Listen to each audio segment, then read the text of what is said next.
O dia amanhece lentamente. O sol se adivinha, mas ainda não se vê. E Mahmoud levanta-se. Ele, como milhões de outros muçulmanos em todo o mundo, não se levanta porque está na hora de ir trabalhar. Levanta-se porque está na hora da primeira das 5 orações que ele tem que praticar diariamente como cumpridor da sua religião, o islamismo. A salat, a oração, é um dos 5 pilares do Islão. A primeira coisa que ele faz é dirigir-se a uma fonte de água que tem no quintal. Ali ele vai fazer as abluções, ou sejam, as lavagens rituais, antes de poder orar. Ele não pode iniciar as orações sem ter feito esta lavagem. Ele tem que cumprir um rito cuidadoso para que as lavagens sejam consideradas válidas. E ele começa por lavar o seu rosto, de cima para baixo, obrigatoriamente com a mão direita. Começa pelo alto da testa, na raiz do cabelo, até ao queixo. Se a água não for suficiente, vai buscar mais, sempre tendo o cuidado de fazer com ela uma concha, sempre a mão direita. Coloca a água na boca. Tem que bochechar e lavar a boca e cuspir fora. Dependendo do rito que ele siga, deve fazer isto 3 vezes. Depois, precisa lavar as narinas e as orelhas, de modo a que elas fiquem bem limpas, sempre com a mão direita. Lava então o antebraço e a mão direita, utilizando a mão esquerda, de cima para baixo. É importante que a mão a água molhe todo o antebraço e até a mão, principalmente entre os dedos. A seguir ele vai lavar o antebraço e a mão esquerda usando a mão direita, também de cima para baixo. Também tendo o cuidado de molhar tudo e que entre os dedos fique tudo bem limpo. E depois então, com a mão direita, ele vai passar por cima da cabeça até a parte de trás na nuca, onde o cabelo termina. É importante que ele passe a mão na cabeça e que deixe o cabelo todo molhado. E por fim, com a mão direita ele vai lavar o pé direito, com a mão esquerda o pé esquerdo, tendo o cuidado de molhar e limpar até ao tornozelo. Quando ele terminar todo este rito, cuidadosamente respeitado, está apenas no início, porque só agora é que ele está pronto para começar a fazer a sua oração. Milhões de muçulmanos cumprem rigorosamente este ritual 5 vezes por dia. E se os irmãos acham este rito complicado, seria muito mais se eu tivesse que descrever aos irmãos algumas das lavagens rituais feitas pelos hindus no rio Ganges. São bem mais elaboradas e complexas do que isto. Estas pessoas fazem isto com todo o cuidado para não errar. São profundamente zelosas, porque qualquer falha no rito significa desagradar a Deus e deixar de receber as suas bênçãos. Cumprir o rito de forma errada pode inclusive significar punição, castigo. São pessoas extremamente zelosas, cuidadosas, praticantes. Mas será que este zelo, este cuidado, esta atenção é realmente aquela que Deus quer? Os judeus que tinham chegado à região da Galácia, onde o apóstolo Paulo tinha pregado o Evangelho e estabelecido algumas igrejas, estavam a ensinar aos cristãos gregos da região o zelo da religião judaica. Estavam a escravizá-los a ritos sistemáticos como este que acabei de descrever aos irmãos. Então Paulo, preocupado com isto, escreve uma carta para dizer àqueles cristãos que querer acrescentar alguma coisa ao sacrifício de Jesus, sobretudo acrescentar regras, ritos, cerimónias, era andar para trás, era fazer algo sem sentido. E depois de argumentar com muita lógica, com várias coisas, ele recorre à experiência inicial que eles tinham tido com o apóstolo e fala sobre o zelo que agrada e o zelo que não agrada a Deus. Está lá na carta de Paulo aos Gálatas, capítulo 4. Convidar os irmãos para abrir as suas Bíblias. Estamos a ver, a ler e a procurar entender esta carta, domingo após domingo. Gálatas, capítulo 4. Hoje nós vamos ler do versículo 8 até ao versículo 20. Gálatas 4, 8.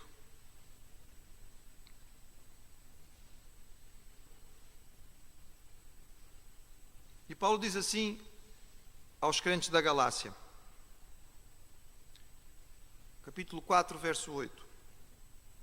Mas quando não conhecíeis a Deus, servíeis aos que por natureza não são deuses. Mas agora, conhecendo a Deus, ou antes, sendo conhecidos de Deus, como tornais outra vez a estes rudimentos fracos e pobres, os quais de novo quereis servir? Guardais dias, meses, tempos, anos, receio de vós que não haja trabalhado em vão para convosco.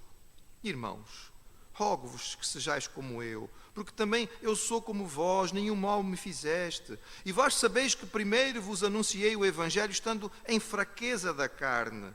E não rejeitaste, nem desprezaste isso que era uma tentação da minha carne. Antes me recebestes como um anjo de Deus, como Jesus Cristo mesmo. Qual é logo a vossa bem-aventurança? Porque vos dou testemunho de que, se possível fora, arrancaríeis os vossos olhos e mos daríeis. Fiz-me acaso vosso inimigo, dizendo a verdade?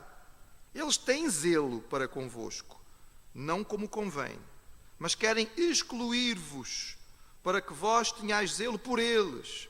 É bom ser zeloso, mas sempre do bem, e não somente quando estou presente convosco, meus filhinhos, por quem de novo sinto as dores de parto, até que Cristo seja formado em vós. Eu bem quisera agora estar presente convosco e mudar a minha voz, porque estou perplexo a vosso respeito.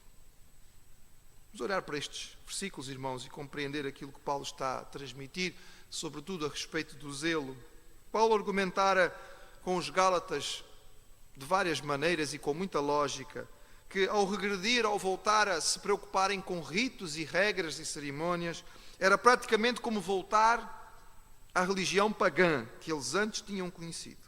Achar que eram necessários rituais para agradar a Deus era perder todo o ponto da mensagem do Evangelho e da fé em Cristo.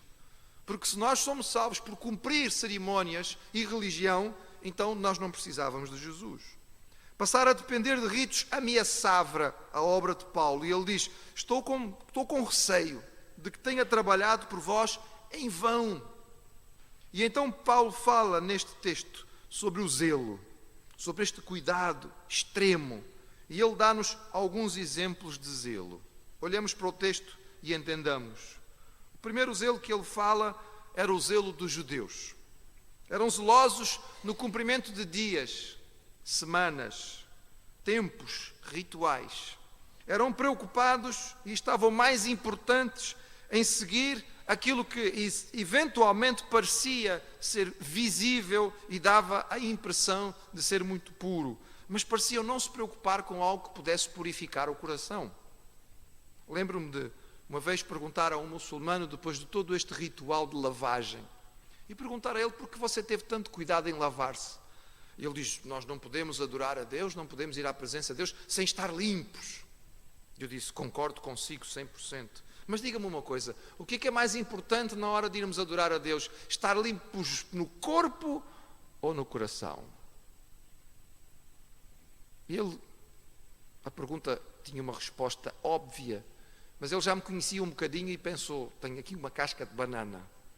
Este indivíduo está a tentar apanhar-me. Demorou um bocadinho a tentar raciocinar e por fim disse, no coração.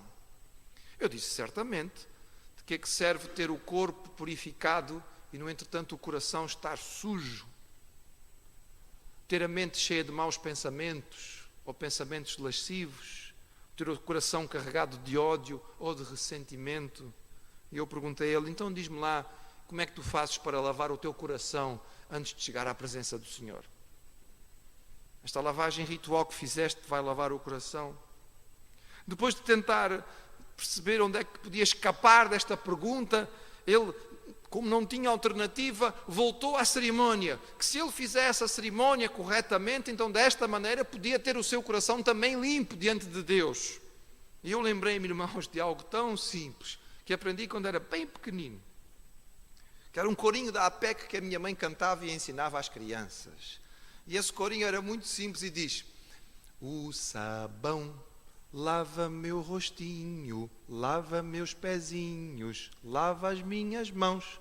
Mas Jesus, para me deixar limpinho, quer lavar meu coração. Eu pus-me a pensar e disse: pois é, sabão. O sabão leva o rosto, lava as mãos, lava os pés, mas não dá para comer sabão para lavar o coração. Só Jesus. Estes judeus eram muito cuidadosos com regras e com ritos, com tradições. O fazer as coisas que eles achavam certas da maneira certa fazia com que eles excluíssem todas as outras pessoas. Não fez desta maneira, então não presta. E mesmo dentro das religiões do mundo, e já que citei aos irmãos esta islâmica, existem diferenças. Porque uns acham que a lavagem tem que ser desta maneira e outros dizem que não é bem assim, é desta. Lembro-me de grandes discussões entre muçulmanos na época do Ramadã, do jejum, porque para alguns não se era permitido nem beber água. E para outros beber água não entrava dentro do jejum, podiam beber água à vontade. Então discutiam uns com os outros, que uns eram mais fiéis do que outros. Zelo, irmãos, profundamente zelosos, como os judeus aqui. Mas não era o zelo que agradava ao Senhor. Este zelo era um zelo que excluía. Este zelo era um zelo que deixava as pessoas do lado de fora. E, irmãos, por vezes, este zelo quer penetrar no meio da igreja. E ficamos tão preocupados com regras, com tradições, com costumes, e achamos que eles são mais importantes do que as outras coisas. E usamos coisas que nós instituímos como humanos para excluir aqueles que não fazem exatamente da maneira que nós achamos que tem que ser feita. O zelo dos judeus não era o zelo que Deus queria. Ele trazia ódio para com os infiéis. Ele dividia a comunidade, por vezes, de uma forma brutal. Ele levava à difamação, como aqui no caso de Paulo, que era difamado por eles. Ele tinha por objetivo a autopromoção. Eles queriam mostrar que eram os melhores, porque faziam tudo direitinho, segundo as regras. Mas não é apenas o zelo dos judeus que este texto nos mostra, irmãos. Felizmente ele nos mostra outro tipo de zelo. O zelo que Deus quer. O zelo, por exemplo, do apóstolo Paulo. Paulo um dia fora dedicado como um fariseu. E tivera o mesmo zelo destes judeus. Tão preocupados estavam no cumprimento das regras, perseguindo a igreja. Seu zelo se mostrar errado, mas ele aprendera com Jesus o zelo certo. E o seu zelo agora se mostrava na profunda dedicação que ele tinha em compartilhar o Evangelho. Paulo tinha começado uma viagem missionária, deixar a sua igreja em Antioquia, com o intuito de levar a mensagem às terras que ainda não conheciam. Passou pela ilha de Chipre toda, depois voltou para a região da Ásia e finalmente chegou ali a Galácia. E o texto bíblico diz, irmãos, que este não era o seu plano original. Ele não tinha pensado inicialmente ir para a Galácia, mas ele diz aqui no texto que os irmãos, ele dizia aos irmãos lá da Galácia: vocês se lembram que quando eu vos anunciei o Evangelho pela primeira vez, foi porque eu estava doente. É o que diz o versículo 13. Eu só cheguei até a Galácia porque eu fiquei doente. Foi essa a maneira que Deus usou para quase que me levar para a Galácia. E o que é que isto significa? Bem, há três hipóteses principais. Nós não temos a certeza absoluta. Os estudiosos bíblicos propõem três coisas. Baseado no versículo 14 e no desprezo demonstrado, ou que poderia ser demonstrado pelos Gálatas, alguns defendem que Paulo tinha epilepsia. A palavra usada aqui para desprezo, quando ele diz vocês não me rejeitaram nem me desprezaram, é literalmente cuspir em alguém. Ele diz vocês não cuspiram em mim.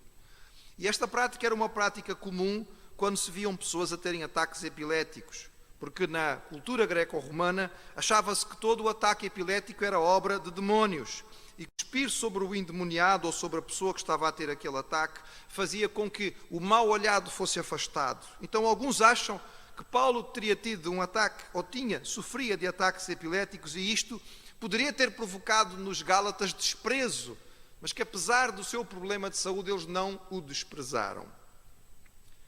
Há muitos que não gostam desta sugestão e que não concordam com ela.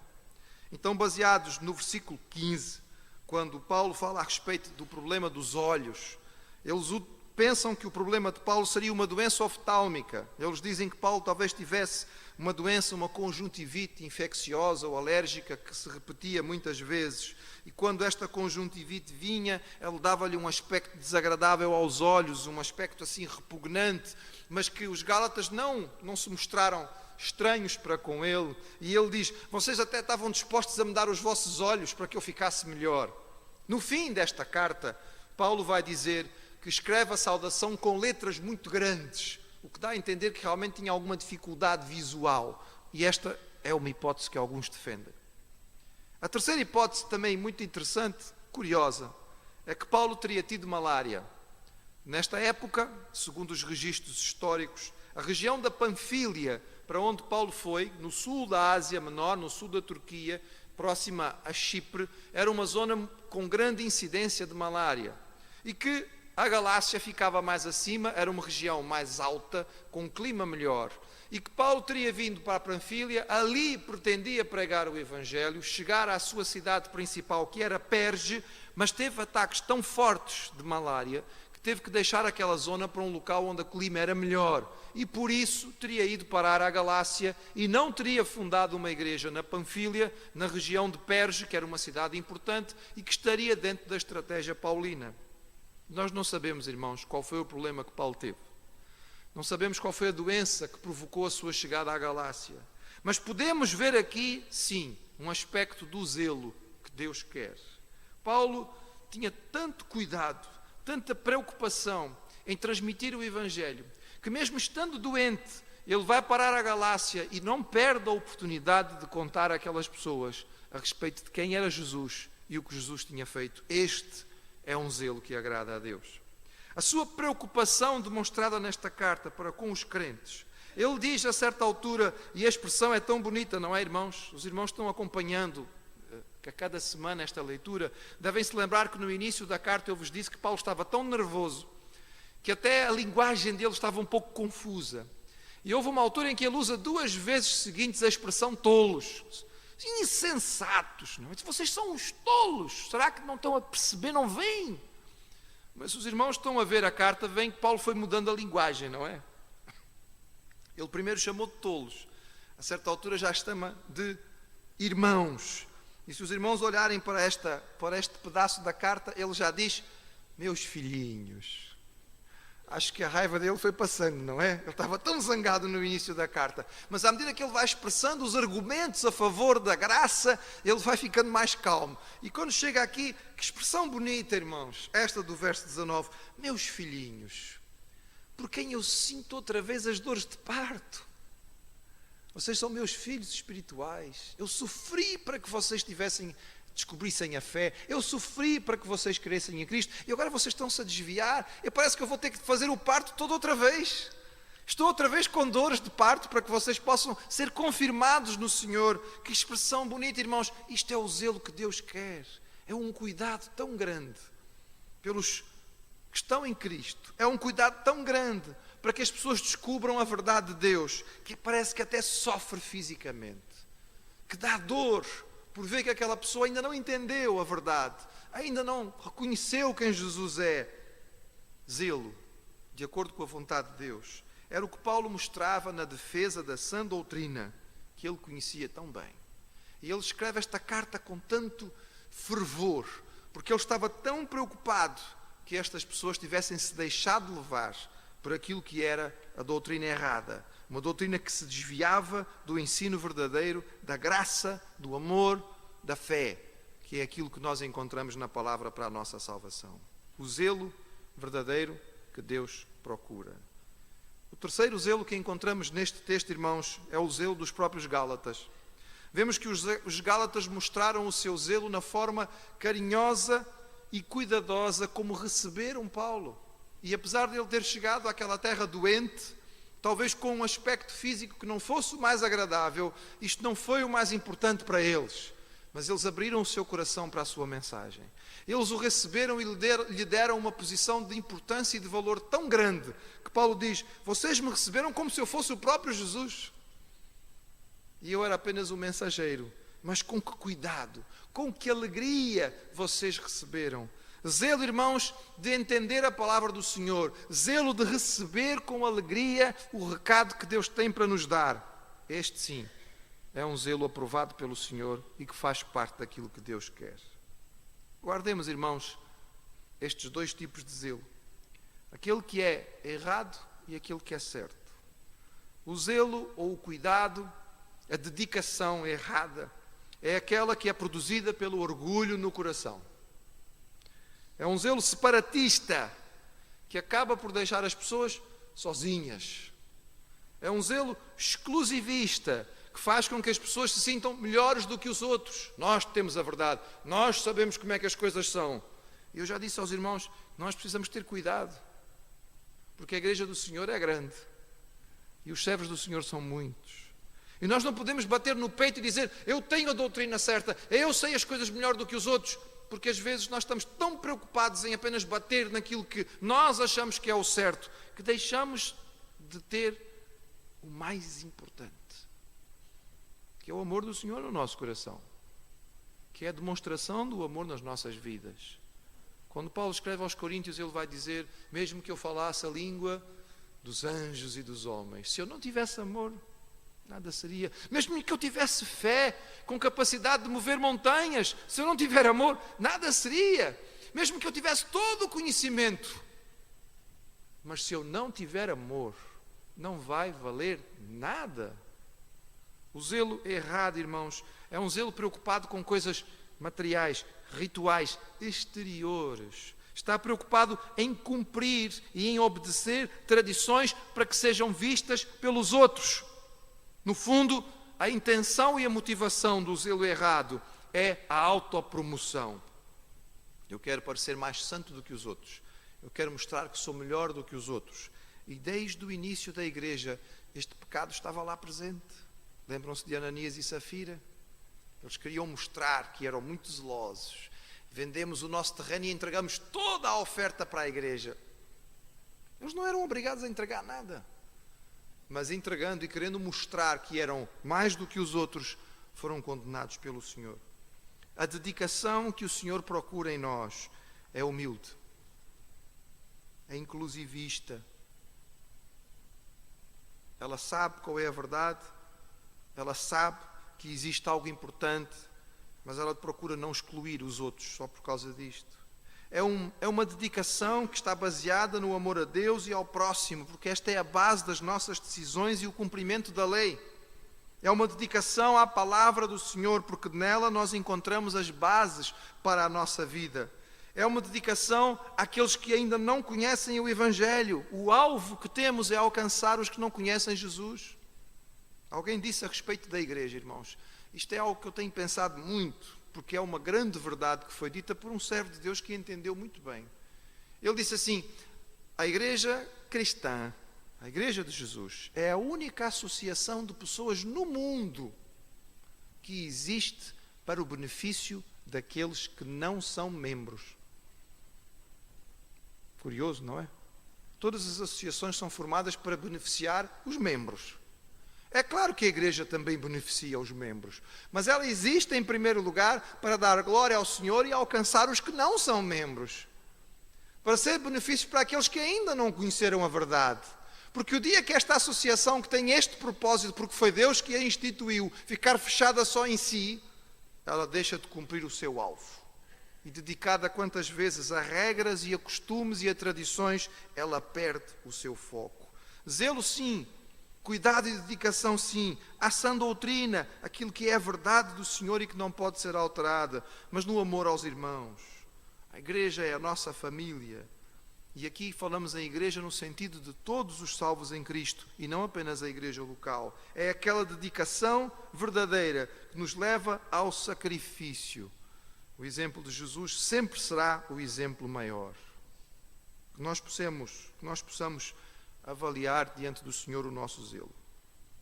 A nossa vida deve ser vivida com dedicação. Uma vida morna, no sentido de que não tem alvo, não se entusiasma com nada, é uma vida vazia. Irmãos, às vezes fico angustiado conversando com alguns jovens, tão jovens, e parece que não há zelo nenhum, não há entusiasmo nenhum, não há nada que a gente consiga encontrar que desperte vontade. Uma vida assim, morna, sem interesse, sem dedicação a nada, é uma vida sem sentido. A nossa vida deve ser uma vida com zelo. Temos muito pouco tempo aqui que seja vivido com dedicação, mas entendamos que há uma dedicação que não interessa ao Senhor. Vai nos levar a choques, a separações, a discussões, a exclusão, a ficarmos sozinhos achando que somos os melhores. Que o Senhor encha o nosso coração com aquela dedicação e aquele zelo que vem dEle, que se manifesta sobretudo numa vida pura, num coração santo, num amor ao Senhor e ao próximo, na propagação daquilo que é a sua palavra. Amém? Nós continuaremos estudando a palavra do Senhor. Continuaremos vendo aquilo que Paulo transmitiu aos irmãos das igrejas na Galácia. Mas hoje levamos para casa esta questão e esta responsabilidade de pedirmos ao Senhor que nos ajude a compreender qual tem sido a nossa dedicação e que ela seja aquela dedicação que agrada a Deus.